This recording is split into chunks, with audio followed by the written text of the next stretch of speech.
Gaura Bhakta Vrinda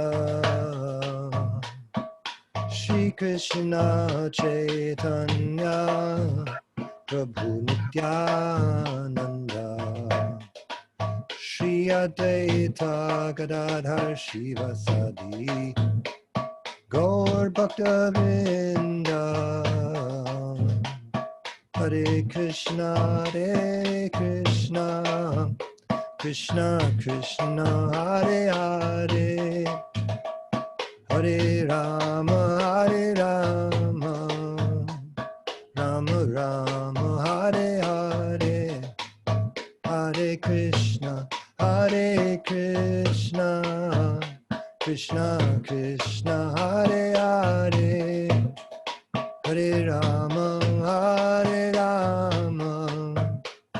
Rama Rama Hare Hare Hare Krishna Krishna Krishna Hare Hare Hare Rama Rama Rama Hare Hare Hare Krishna Krishna Krishna Hare Hare Hare Rama Rama Rama Hare Hare Hare Krishna Krishna Krishna Hare Hare Hare Rama Rama Rama Hare Hare Hare Krishna Krishna Krishna Hare Hare Hare Rama Rama Rama Hare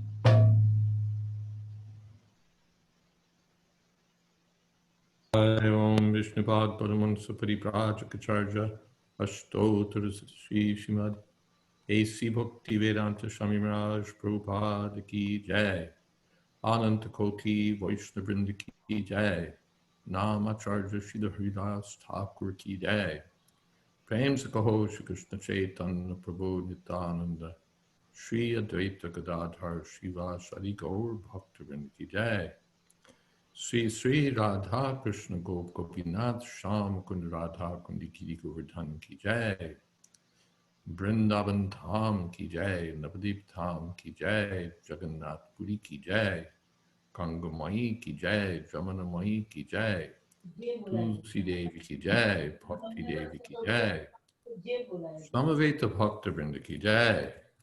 All glories to the assembled devotees. All glories to the assembled devotees. All glories to the assembled devotees. Gaur Premanande.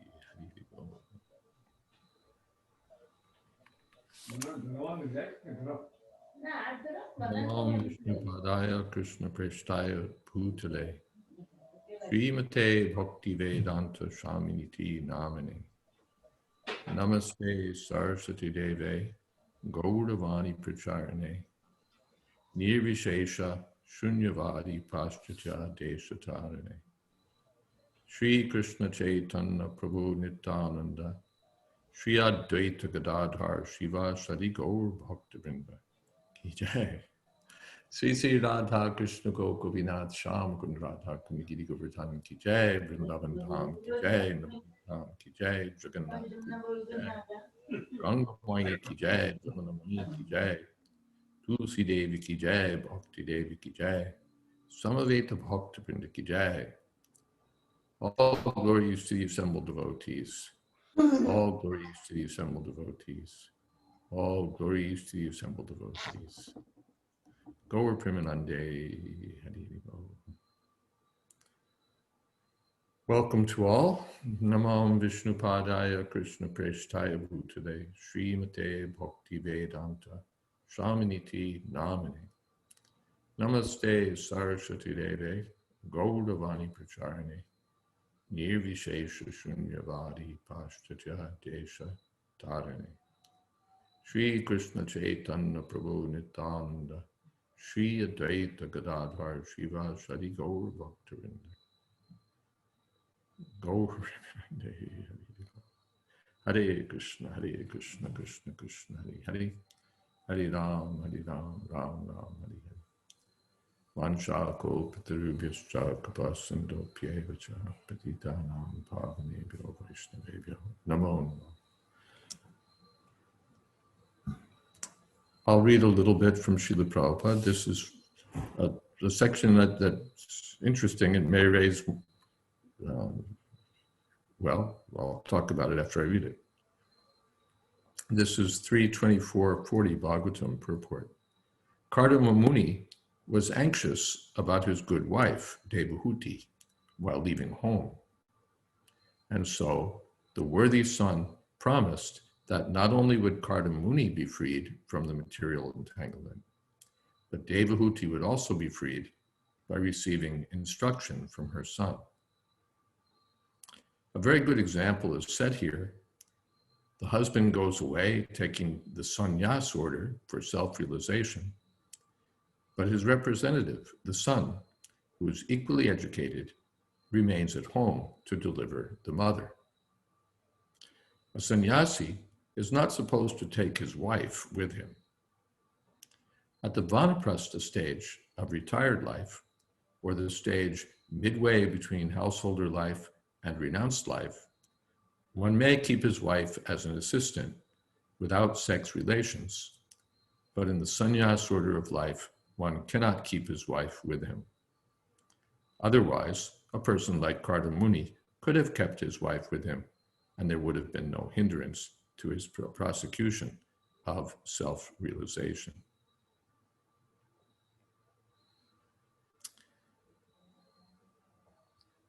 Well, we'll finish the purport. Kardama Muni followed the Vedic injunction that no one in sannyas life can have any kind of relationship with women. But what is the position of a woman who is left by her husband? She is entrusted to the son, and the son promises that he will deliver the mother from entanglement. A woman is not supposed to take sannyas. So-called spiritual societies concocted in modern times give sannyas even to women, although there is no sanction in the Vedic literature for a woman's accepting sannyas. Otherwise, if it were sanctioned, Kardama Muni could have taken his wife and given her sannyas. The woman must remain at home. She has only 3 stages of life: dependency on the father in childhood, dependency on the husband in youth, and in old age, dependency on the grown-up son, such as Kapila. In old age, the progress of woman depends on the grown-up son. The ideal son, Kapila Muni, is assuring his father of the deliverance of his mother so that his father may go peacefully without anxiety for his good wife. So this section, or this little passage, perhaps answers some questions and raises questions also. The first item is that Kardama Muni was worried about his wife. Although it's described that he was taking sannyas, it wasn't without concern. What will happen to my wife? She's served me very faithfully, and what about her? So that's the first point. There was concern there. Then, and connected with that is that the woman has 3 stages: dependency, dependency, and dependency. On the father, then on the husband, then on the son. Which brings us to the third point, that when the husband dies or takes sannyas, then the system should be that the son takes responsibility for the welfare of the mother. And here especially spiritual welfare has been emphasized in this purport, but all-round welfare. that of course raises the question, well, what if there is no son, or what if the son is unable to take responsibility or unwilling to take responsibility? That question may naturally arise. And well, we find different answers. When Kamsa was killed by Krishna, then his two wives became widows and they went back to their father. So the father took responsibility. So either the father should take, the son, of course, is the first choice, or the father, or the elder brother. Someone should take responsibility. That's indicated. Then my final observation from all of this is that, well, we haven't reached the stage of sannyas yet. In this seminar, our concern is with the Vanaprastha life. And in the Vanaprastha life, the wife may accompany the husband as a voluntary assistant. We find this particularly in the Vanaprastha ashram of Prithu Maharaj. When he went to the forest, his wife also accompanied him to the forest. So in the Vanaprastha ashram, there's no such restriction that the wife is not allowed. She may also accompany the husband. And so the question in that sense doesn't immediately arise, who will take care of the wife? The husband is still there. Until we come to the sannyas stage, then husband and wife must necessarily part ways. Those are my observations from that little reading. As you know, we've reached the stage where I've basically said my piece. I've covered the territory that I wanted to cover. And for the last several weeks now, really, I've been inviting the others on this conference to notice things that Srila Prabhupada said in your readings or in classes you hear, or and to consider what these things may mean to you, to us, and also to consider what actions you may wish to take in your own life. And if you wish to share with us some of your thoughts and realizations. Perhaps I might begin by asking whether there are any thoughts. Okay, Tulsi Priya has a comment. I don't even have to finish my sentence. Go ahead. Hi, Krishna Maharaj. Two things come to mind. One is I was remembering, this isn't directly related to Vanaprastha, but there's a story that this lady tells. She's the sister of Prabhupada disciple named Swarup. I don't know if that's his whole name, but that's what he goes by on Facebook. And he used to work with the BBT, I believe. And she... Yeah, Kanka is his sister. Kanka? Mm-hmm. Yeah, and she approached Prabhupada because she was widowed and she was wondering if she should remarry. And it's really a beautiful story. Kanka was his wife. Right. What is her? Mohini or something. Mohini. Yeah, Mohini.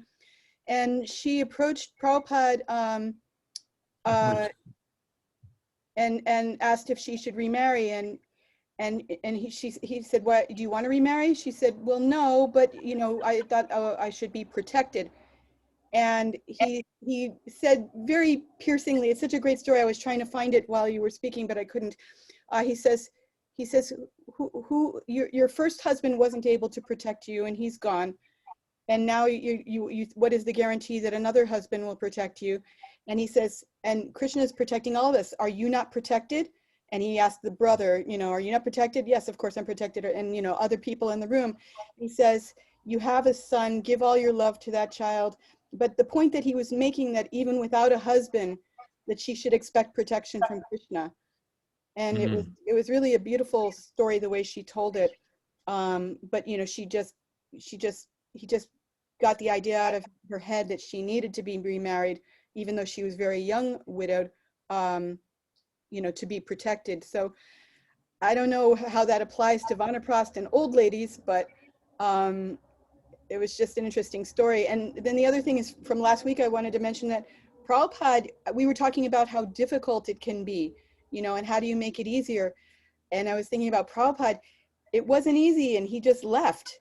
He just, you know, as far as I know, he didn't make any elaborate arrangements or anything. It just got to the point where he left.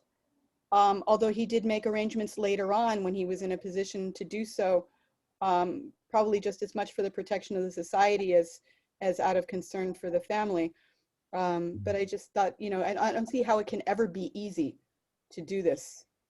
Yeah, I heard from, I think it was Abhiram Prabhu, that Srila Prabhupada himself had said that leaving his family was not easy. It was not easy. We think, you know, T or me, and Prabhupada said, okay, then I'll leave.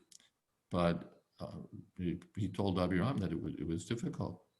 And we remember that Prabhupada had that dream, and he thought, oh, this is horrible. Guru Maharaj is asking me to take sannyas. So, and Prabhupada comments elsewhere in Bhagavatam, or maybe it's Bhagavad Gita. No, it's Bhagavad Gita, that the difficulty that there's difficulty in accepting the sannyas order because of having to leave one's wife.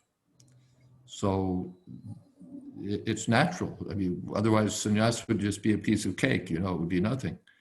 It would be like going to the grocery store, but it's a major sacrifice.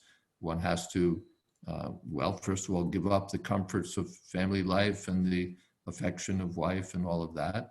And on the other hand, give up the responsibility that one has accepted of taking care of the wife, taking care of the children, taking care of the home.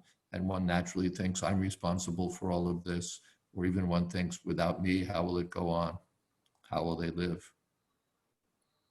So that these thoughts are naturally present in the person who's usually present for a person who's wants to leave home, and especially to leave family life altogether. And therefore your comment is to the point, Rakshasyati iti vishvasho, that we've been talking about, well, the son takes responsibility, the father takes responsibility. We've talked about the community taking responsibility. But finally, it's Krishna who takes responsibility for everyone. We can't do anything. And especially, you know, the old man, what will he do to take care of the wife? You know, you're 75 or something, you're 80. Tell me exactly what you're going to do to see to your wife's welfare and protection and security and all of that.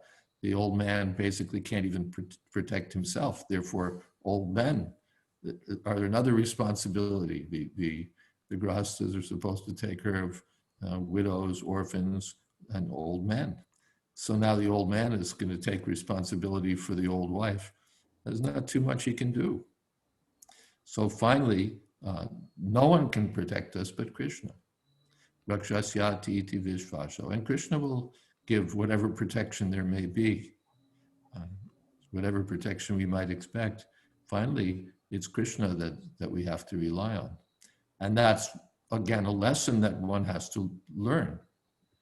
How can I take sannyas? How can I leave this world when so many are depending on me? So finally, no, it's Krishna that will take care of everything. What's that story, that Acharya who was thinking of taking sannyas? Maybe it was even Sridhar Swami. And he was thinking that how can I take sannyas? He had a young child also, very young child. How can I take sannyas? And then he saw, like from his ceiling, a lizard dropped, little baby lizard.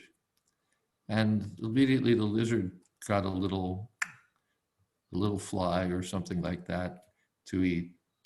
And then he understood, yes, that Krishna's arrangement is there for everyone. And he left home. So finally, there has to be that confidence, vishvasha, rakshasyati vishvasha, to have confidence. Yes, Krishna will protect me, first of all. I can leave, I'm not dependent on living at home and even getting a pension or whatever it may be. I can go anywhere and Krishna will maintain me. Krishna will protect me. And also to think that Krishna will protect my wife, or if my daughters are to get married, Krishna will do the needful. Prabhupada also left home with unmarried daughters, which was a big deal in India particularly. But he did it for the greater cause. So yes, thank you for that thought, that finally it's Krishna that we have to depend on. The Prabhin has posted, for Gandhari and Archie, is it that they serve their husbands till the last stage of life? Seems it is fine to serve the husband with affection till last breath, as Archie cried when Prithu left the body. Not sure for the husbands. Yes, they did serve till the end. Gandhari, of course, was there to for the death of Dhritarashtra, and she followed him. And Archie, I don't remember. Certainly, she served him even in the forest. Yes. And I forget how it ended, but I think till the end she served. But yes, but the husband is not. It's interesting. The wife is supposed to serve the husband till the end, but it's not necessary for the husband to serve the wife till the end. The husband is advised to leave. He's advised to leave, and then should be that the son takes care of the wife, or someone takes the responsibility, but he goes. Vamshid Hari Prabhu has a comment or a question. Yeah. Hare Krishna Maharaj, Dandavat Pranam. Hare Krishna. So Maharaj, like I was reading from Canto 7, chapter 12. So in that, like the 4 spiritual classes are, like the duties of 4 spiritual classes are defined. So yes. So in that there are 4 or 5 verses about Vanaprastha ashram, in which it is said that a Vanaprastha should not eat any grains, they should not clean their body, they should not brush their teeth, they should like that some austerities are mentioned in that, but there are no purports. So I'm not sure like what to get out of those verses, like in terms of the living, how one should live in Vanaprastha as per Bhagavatam. Well, certainly if we try to follow Vanaprastha ashram as described in the 7th canto, we'll have quite a rough time of it. And it doesn't seem that Srila Prabhupada expected us to do that. Even if you read the description of brahmachari life, that's also not the way our brahmacharis are expected to live. So we have to take the essence of the thing. Srila Prabhupada pointed out that in the present age, we can't reach those standards. It's not possible. He even pointed out in one purport that for us to go to live in the forest on roots and berries, that's not going to happen. But we can go to the Vrindavan forest. Vrindavan is also a forest, however overcrowded with cars and so on. But we can go there and live in Krishna consciousness, serve Krishna Balaram, serve in different ways. So Vrindavan is there, Mayapur is there. One may live in such a holy place as a Vanaprastha. That's possible. Or we have different temples all over the world, just like our Vrindavan Chandra Prabhu is living in the Tuako temple along with his wife, and they're both very devotedly serving the deities. My assistant for some weeks, Radheya, just came to Tuako, and he said to me this morning, I think, oh, that they do so much service.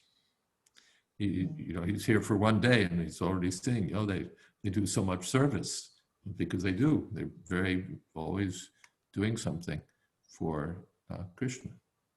So that option is also there, to serve at some ISKCON temple or ISKCON project, or in some other, where traveling is also an option.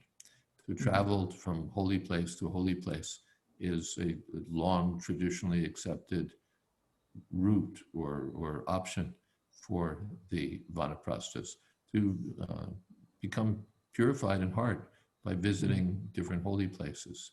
That's also possible. The materialistic retired people, they want to go on cruises and they want to, visit Paris and so on. But that tendency to want to see different places is better used by going to the places of Krishna's pastimes, going to places where we can associate with devotees and hear Krishna Katha.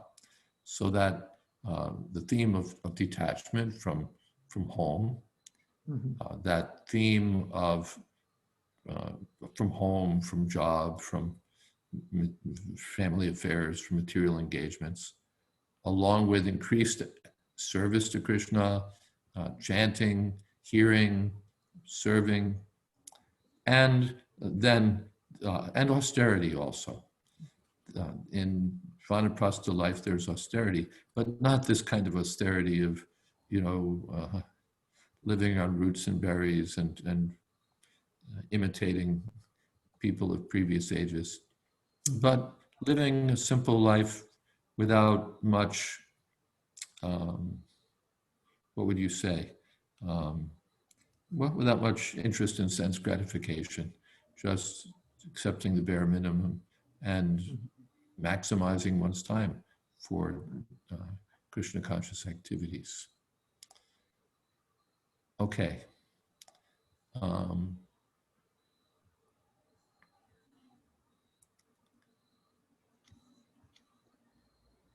Maharaj, Yes.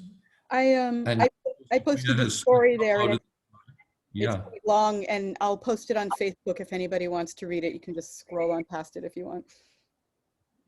Or copy and paste from here also. Sure.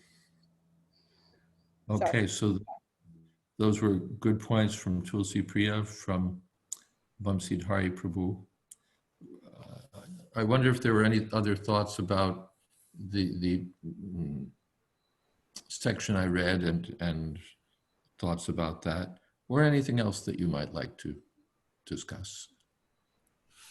Prabeen, Srila Prabhupada encouraged, let me just turn something off here, encouraged marriage for the young, but in the Manmohini incident, he says Krishna will protect. Krishna could protect the young who did not marry, but Srila Prabhupada encouraged them to marry. Seems Srila Prabhupada did not encourage remarriage. Yes, he certainly didn't. That he didn't encourage divorce, and he didn't encourage remarriage. That's quite true. He sometimes later really acquiesced, as in, what can I do? I know one, what can I do?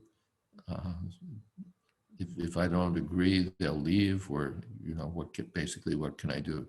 But his first direction was, or his earlier direction, or his desire really, I think I can say, was that in ISKCON, or among his disciples, there shouldn't be divorce and there shouldn't be remarriage. And the same argument Prabhupada gave to Manmohini applies, that you got married and that wasn't everything you'd hoped, somehow it didn't work out, or whatever happened. So then what guarantee is there for your second marriage or your third? And even from the material, the statistics from the mundane statisticians, your chances of a stable marriage go down with every iteration.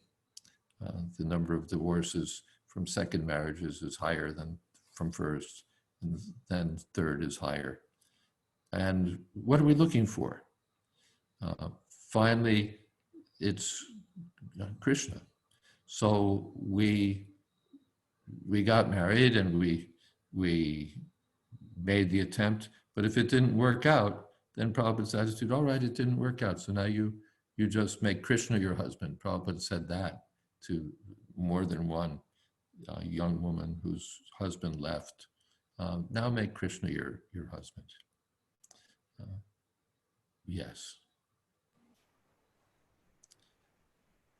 Hare Krishna, Maharaj. I was thinking, based on this exact theme and the verse and purport that you quoted earlier on, that our only real shelter in any circumstance is Krishna. Like you said, what can any individual one of us do? And I feel that when the theme of this conversation comes back around to that very point, that at least in myself, I feel more peaceful, because when you try to imagine how to carry out, especially the traditional Vedic idea of Vanaprastha, and try to copy and paste that into the present day, it doesn't quite stick. I was reading one thing in the Srimad Bhagavatam. I want to just read it to you. Please. This was from this is from the 10th canto, and this is from the description of autumn.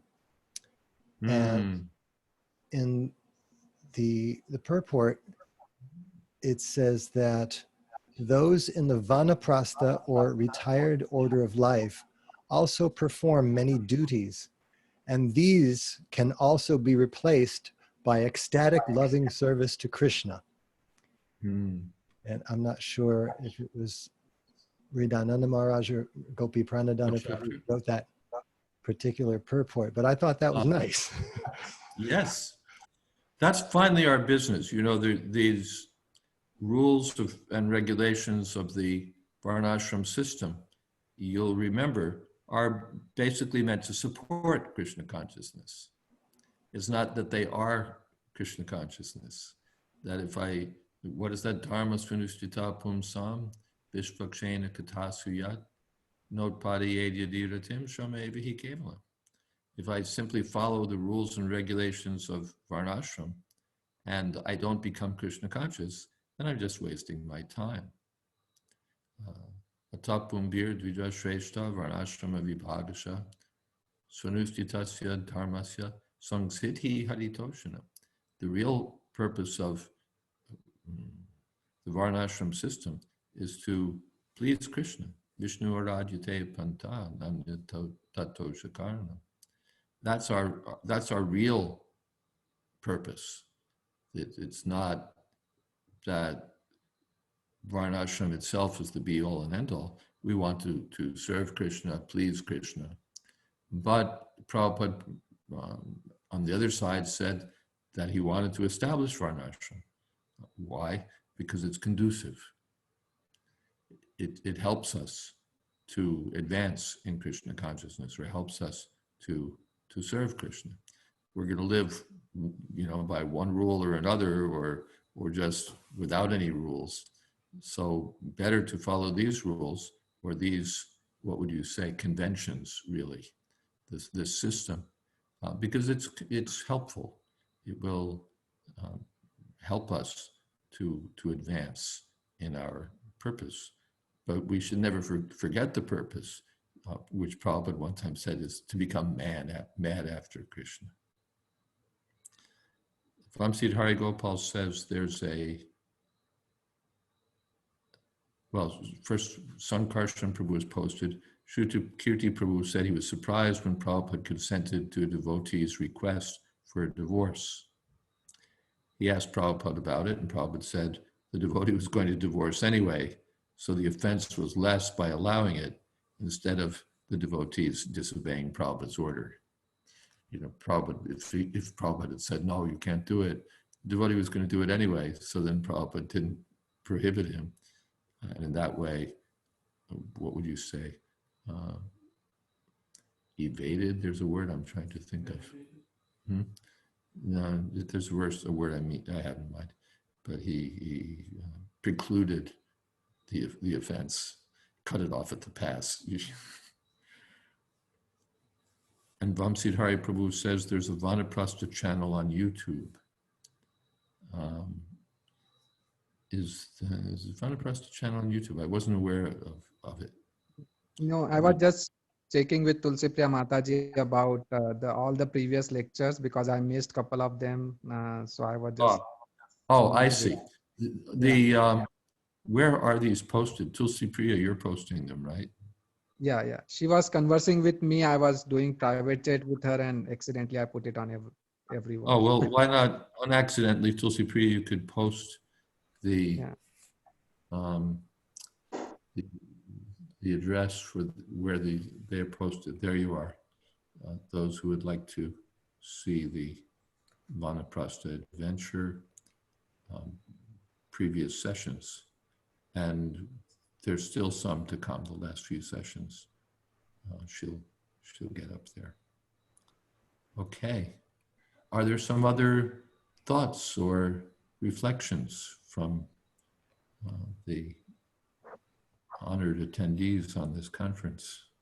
It looks like Kamalini Prabhu Mataji has her hand physically raised there. Okay.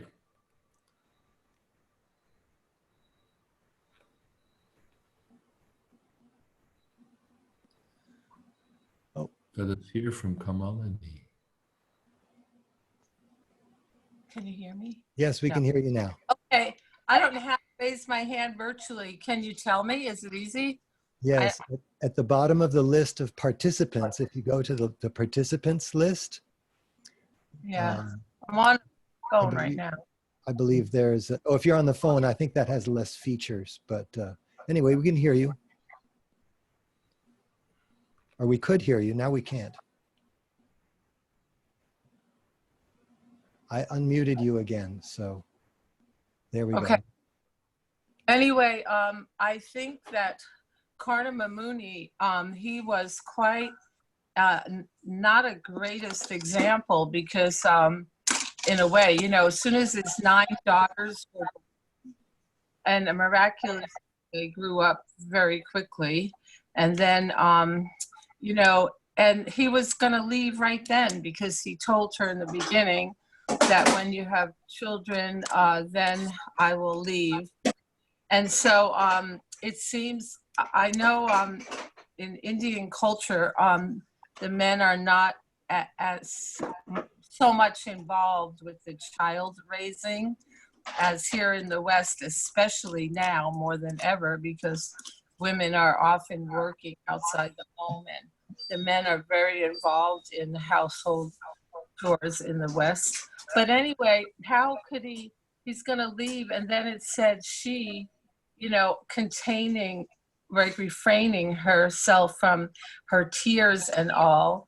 She had to ask him, you know, that I've neglected to take advantage of your association, even though, you know, you are such a great sage, and I have not made spiritual advancement, and now you are going to leave. Our daughters are all going to get married soon, and then I'll be all alone.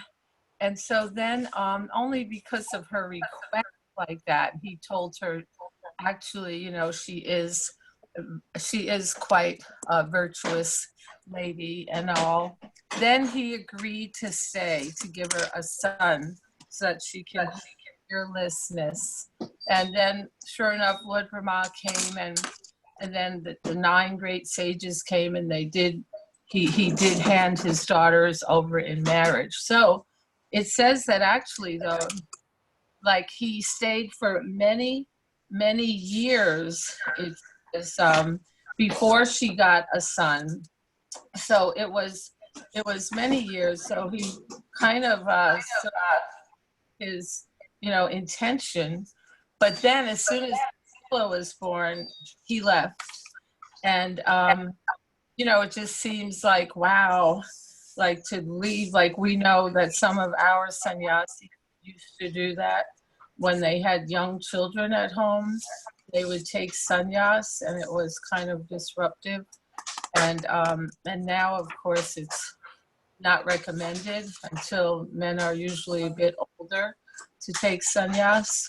So, there's that example. It seems like not the best example, not to criticize Kardama Muni. Of course, he got Lord Kapila Dev as his son, and he gave his mother fearlessness. And then, like was mentioned about taking shelter of the Lord, that she had that. Then she had that protection. She had transcendental knowledge, very, we see very elevated transcendental knowledge as explained by Kapila to his mom. So anyway, what about that? Well, I guess it's sometimes their responsibility, it is given up, like we gave examples, giving up kind of abruptly or it's not easy, but it seems like, wow, that's a harsh example to leave right after. But Chaitanya Mahaprabhu was even worse. His wife didn't have a son, and his elderly mother was dependent on him, and yet he accepted sannyas also. So on the one side, from a, what would you say, a social point of view, or you can't. You say, I'm sorry. Oh, my husband said, yeah, No, I'm just saying, he can't hear you. we can't imitate what It's the the camera. Lord does in the pastime. Yeah. Of course. Yeah, we're not Kardama Muni or Chaitanya Mahaprabhu. That's clear. And Chaitanya Mahaprabhu gave up really for the greater welfare. He had no need. His wife was the goddess of fortune, but for the upliftment of the whole world, Lord Chaitanya took sannyas. And Kardama Muni, from one point of view, it was not a good example. From another, it was a sterling example. That even if your son is the Supreme Personality of Godhead, you leave home for the higher purpose of detachment and going back to Godhead. So, it's a question of how one looks at it. In either case, I think both examples, what would you say, points to this consideration, that what is the ultimate goal of my life? To take care of my family, to take care of my wife, my children, or is it to go back to Godhead? One will be a temporary duty or a temporary contribution, and the other is the ultimate objective of life. So they both opted for the ultimate objective, even leaving aside the duties that they had. Prabhupada also, really, it's a duty. He said this, Kanya Dai, to get your daughter married is not just an option, it's a duty. And yet Prabhupada, before his daughters were married, left home and took sannyas. So all of these examples show the importance of that. And they sort of play into what Tulsi Priya said, that, well, finally, how much can I do for the people that I'm leaving behind? Is there any guarantee that I would be able to get my daughters married, or that I would be able to take care of my wife? So that thought comes also. And at the same time, perhaps on balance, we don't want a society where people are just irresponsible. where they take sannyas as a sort of a cheap ticket out of their responsibilities, and they don't really take seriously the business of sannyas either. Or maybe, once they take sannyas, then they start another family, or they say they're going to take sannyas, but they don't take sannyas. So many things that can happen, and people just live an irresponsible life, which is not what Kardama Muni did, or Chaitanya Mahaprabhu did, or what Prabhupada did. They gave up Sarvadharman Pratyaja Mahamekam Sharanam Vraja. They gave up all of their duties to surrender to Krishna. So those are some thoughts that I would have about it. Yeah. And whoops, the echo. Kardama, he let's see, there's an echo here. Kardama Muni, of course, condemned himself because here he had the personal darshan of the Lord after engaging in his austerities. And when Lord Brahma asked him to beget children, this was common, that, okay, first let me become qualified, let me become purified. So they would give like 10,000 years of their life for severe austerity and meditation.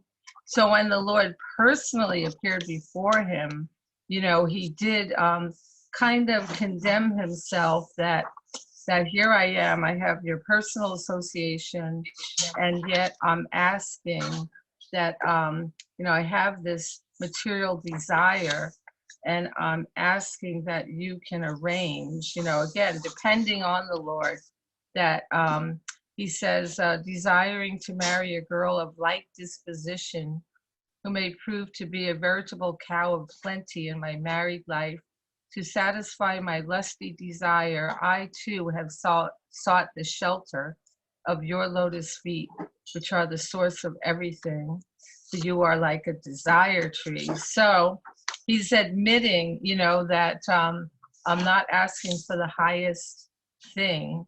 And yet Krishna said, I already know what's in your heart.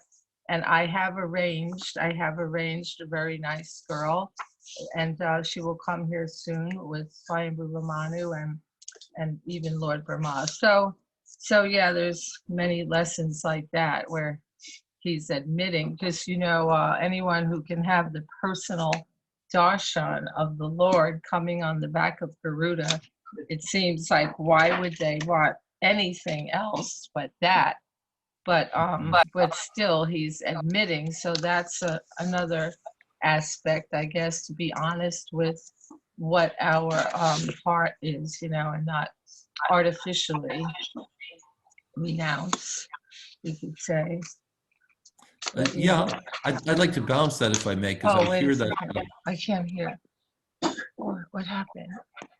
Oh, let me take this back in. I can't hear. We can hear you. You can.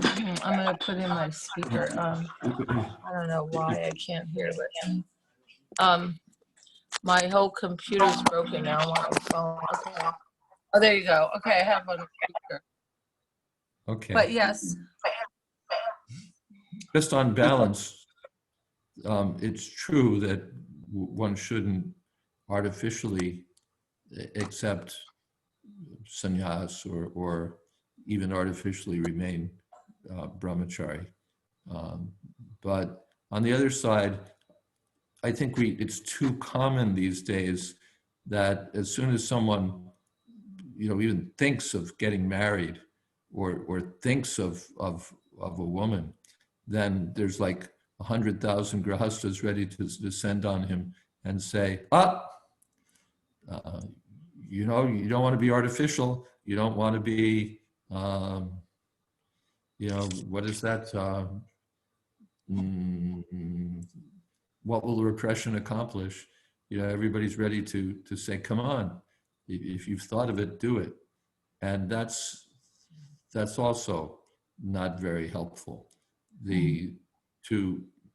To accept brahmachari life is a kind of austerity. Austerity means there's some effort that you have to put into it.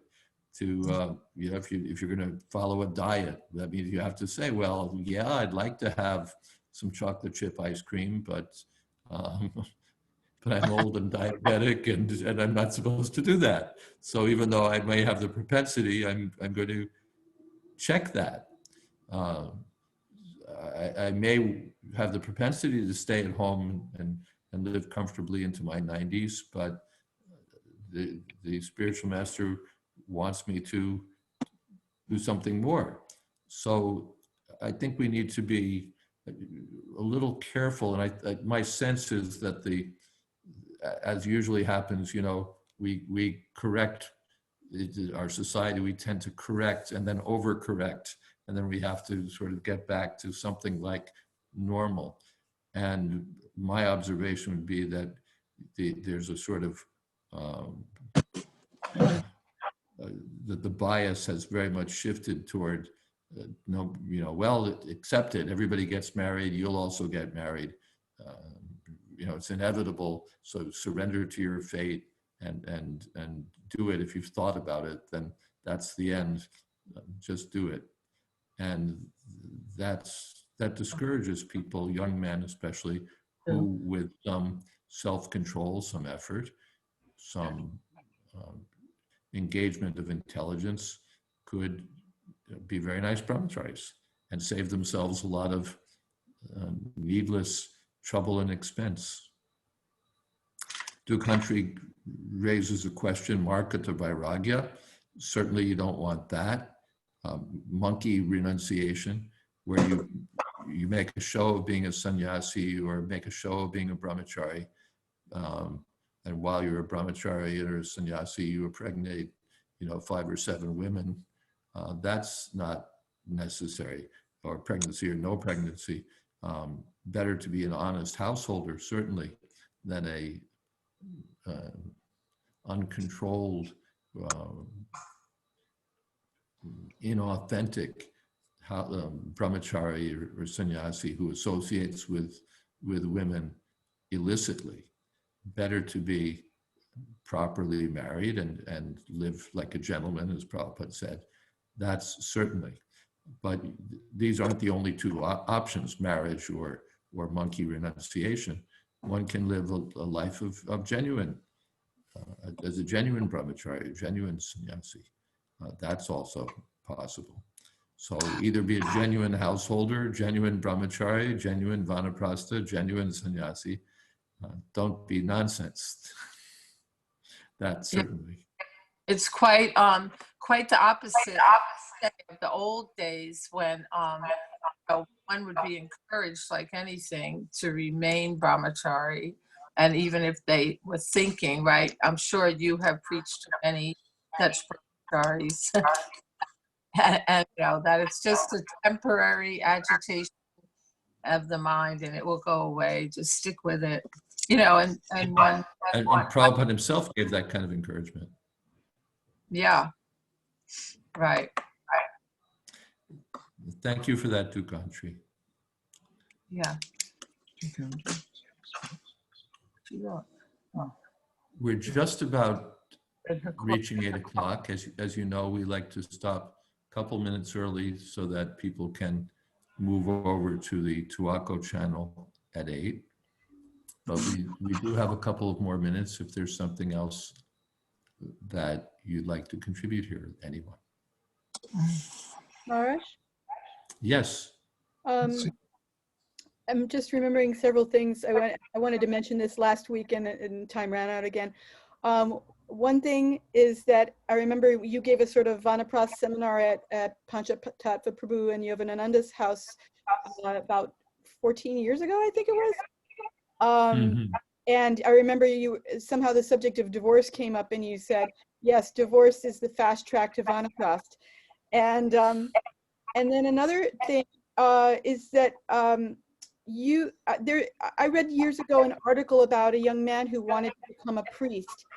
And the process for becoming a priest in the Catholic Church is extremely stringent. They don't try to dissuade you, but they analyze you and analyze you forever, and you have a probationary period. And the whole story of this young man was that, he went into the seminary, they paid for his education.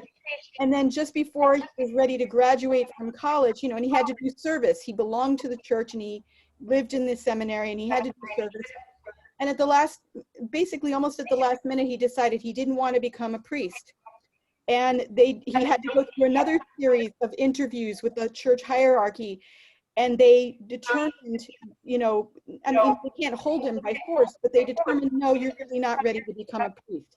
So it was hard to get into the system to become a priest, and it was hard to get out of the system to become a priest, but it was completely voluntary at all times. And I just think that, I don't know how it works for somebody who wants to become a sannyas, but I'm assuming that there's a lot of stringent interviews and analysis of the candidate. So there is a system. I won't comment on the the content of it or the